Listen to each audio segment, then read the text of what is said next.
Good afternoon and welcome to this week's edition of the Delaware State Chamber of Commerce Legislative Minute.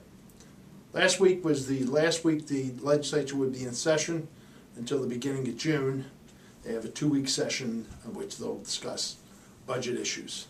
Actually, the Joint Finance Committee and Bond Bill Committee will discuss budget issues. Today is the day that DFAC issues their May report, which is generally the last report if there are going to be any significant changes in the revenue the state will be receiving this year. I don't know what will be said. There are some indications that there won't be much change, which is good in one way. It's not down, if that's true. But another way, they were hoping that we'd see more funding because anytime a budget's revenues are flat is actually not good for the budget because your costs are rising, or at least you're going to have to look to cut costs. Anyway, we'll know next week and we'll discuss that. Last week in the legislature, probably the biggest issue that came up was House Bill 110, which dealt with a certain chemicals that were put in to fire retardants. This bill would have restricted their use in Delaware.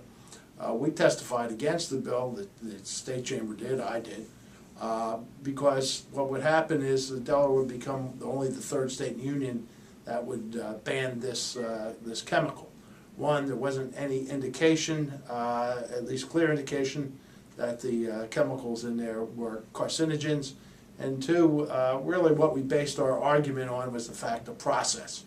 You can't have it state by state banning chemicals. It's very difficult for businesses to, manufacturers to function that way. What businesses like, we talked about this before, is certainty. This would not be certainty. The bill was tabled in the House Natural Resources Committee by an 8-to-1 vote. So our argument that the bill should not go forward, plus those of other individuals, including the Chemical Industry Council and some manufacturers, won the day.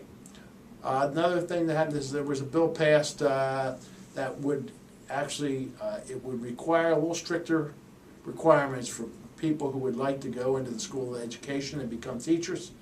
We looked at this as a way of hopefully upgrading the training of our teachers in the state. We supported this bill. It was passed last week. It should be going to the governor for his signature. It was not as easy as it would sound. There were a lot of questions surrounding the bill. We argued in favor of the bill, figuring this is the right way to proceed at this time. The next thing that needs to be solved is how do you attract your brightest students to become teachers, and this deals with things such as salary and working conditions, which will be the next part of this of the plan. Anyway, that's it for this week. Next week we'll talk about exactly what the numbers were from DFAC and what that means for the budget. Thank you.